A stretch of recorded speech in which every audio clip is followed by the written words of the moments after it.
We will now hear from Andreia Nobre from Brazil. She's a journalist, feminist campaigner, and the author of The Grumpy Guide to Radical Feminism and The Grumpy Guide to Motherhood. She'll be talking with us about motherhood in a patriarchal system. Andreia, we'd love to hear from you now. I was invited here today to talk about The Grumpy Guide to Motherhood, which is my latest book. But, why a book about motherhood? Well, basically, short answer, we are all here because a woman gave birth to us. That's the main reason. But I think I would like to talk a little bit more about the book a little bit later. And shall we talk about motherhood in patriarchy? Because motherhood is mandatory. And because motherhood is mandatory, motherhood is actually at the root of women's oppression, right? Motherhood should not be a struggle. The struggle that it is right now, but it actually is. And motherhood is a struggle because of patriarchy.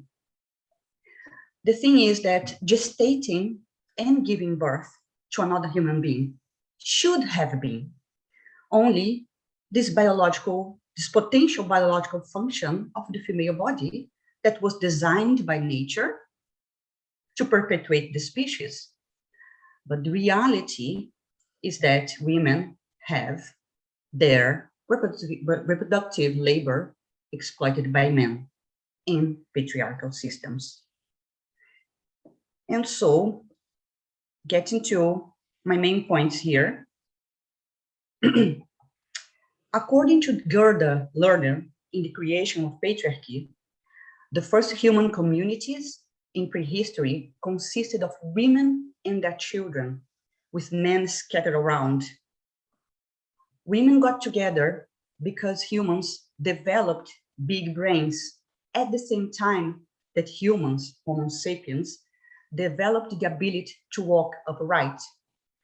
Bigger brains meant larger pelvis, but walking upright put the female pelvis at an angle that only allowed a certain amount of brain growth in the uterus. So that means that human babies are not born with fully developed brains. An example could be that a baby monkey is born, and immediately, like minutes after being born, the baby monkey can grab and hold on to mommy, and mommy has free hands even to climb up trees. Human babies can't grab, they are born quite helpless. So because of that, women prepared for the arrival of a baby in the past by making pottery to collect and preserve food when the baby would be born and would breastfeed. Women invented baby slings to carry their helpless babies. When climate changes occurred and food was scarce, women observed the growth of the plants and experimented on burying seeds on purpose, creating agriculture to have food available for them and for their growing children.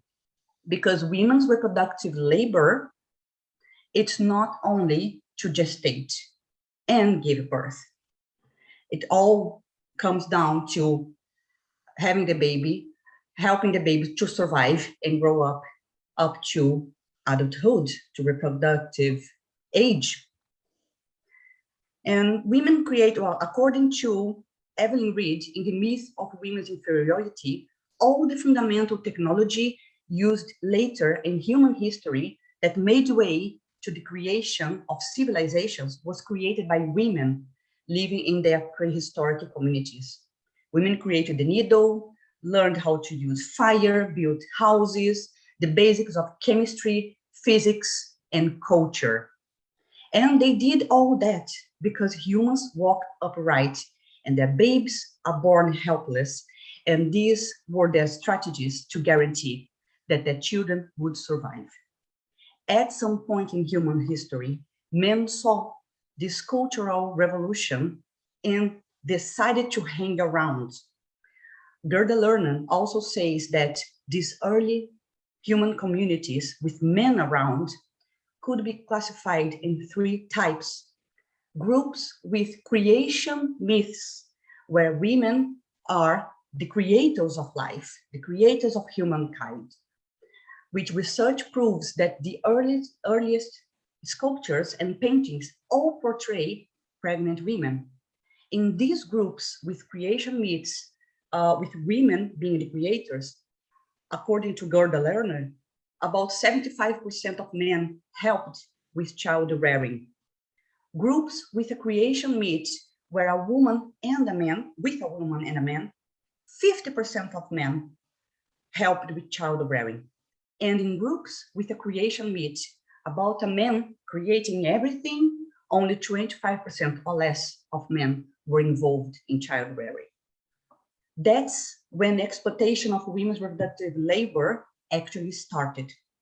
With agriculture, it was children who would be the main force in the crops. When more children were needed because men wanted to make enough food to feed and to store and to trade, men started forcing pregnancy on women in the way they have done with domesticated animals. Finally, when women were landowners because they had children and planted to survive, the cultivated land was inherited by the children of women.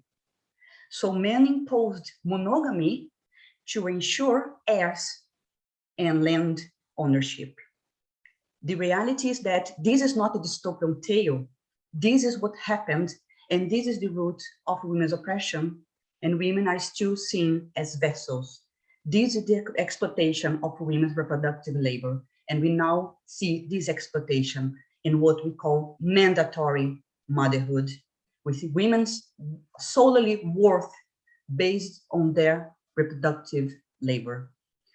Article 3 of the Women's Declaration says, reaffirming the rights of women and girls to physical and reproductive integrity. A, states should ensure that the full reproductive rights of women and girls and unhindered access to comprehensive reproductive services are upheld. B, states should recognize that harmful practice such as forced pregnancies and the commercial or altruistic exploitation of women's reproductive capacities involved in surrogate motherhood are violations of the physical and reproductive integrity of girls and women and are to be eliminated as forms of sex-based discrimination.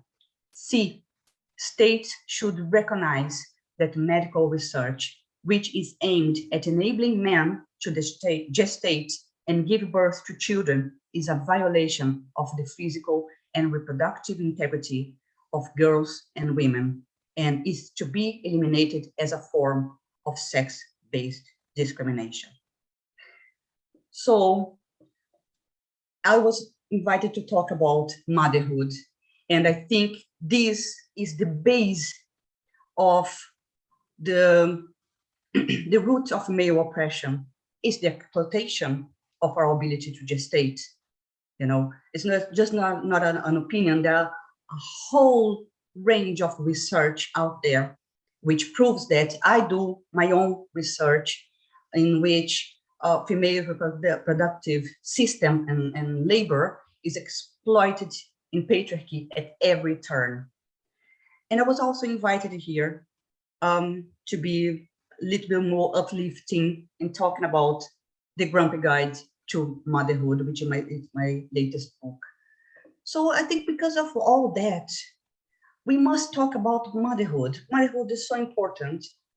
We are raising the next generation of humans, leaders, you know, and when everything goes according to plan, motherhood should be easy peasy. But even when everything goes all right, because we live in patriarchal systems, everything can go wrong, you know. And then in the book, the latest book, I try to find at least the funniest bits that women who are going through motherhood in a nice way still can get it wrong, still can all go downhill, and I try to bring funny takes about it. The reasoning behind this book, it's because my second book is The Grumpy Guide to Radical Feminism.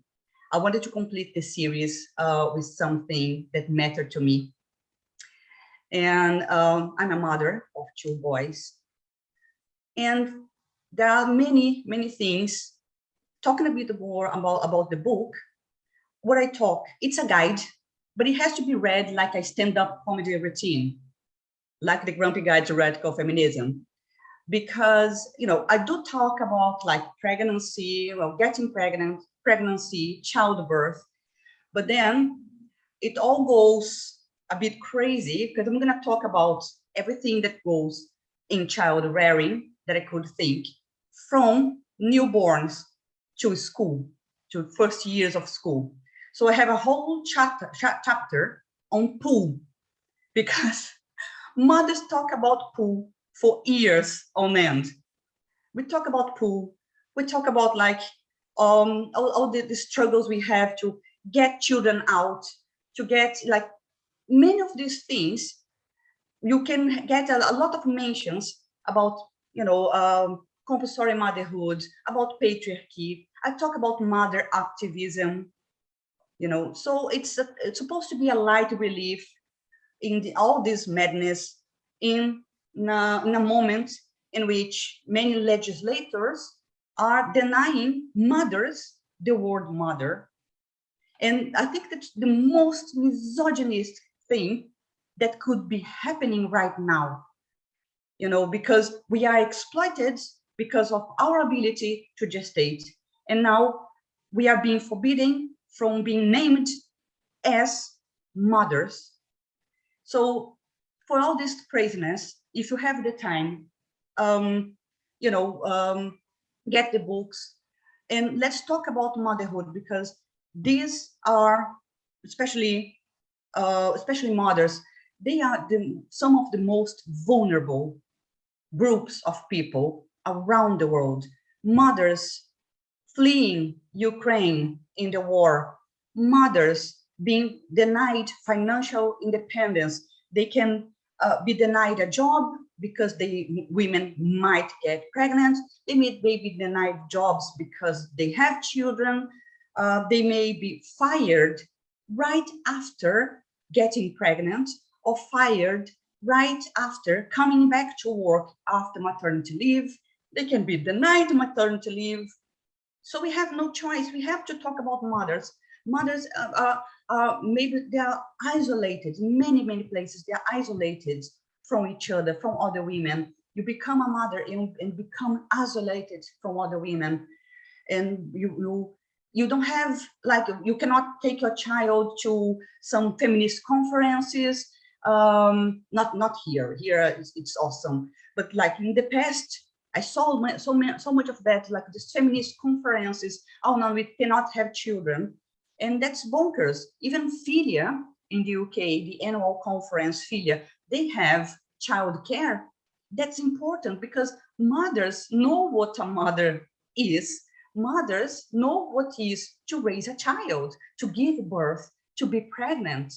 You know, so our voices are so important in the debate. And like in Brazil, for instance, I'm from Brazil. In Brazil, I hear complaint day after day from mothers about loneliness in motherhood. We hear complaints every single day about mothers are excluded from everything, from decision making, from everything. And mothers are out there trying at least to get places to be with their children. They are trying to be political, and we can be political, and I talk about that in the book as well. So I think it's time for motherhood to take hold in our thoughts from now on in a more thorough way. Thank you.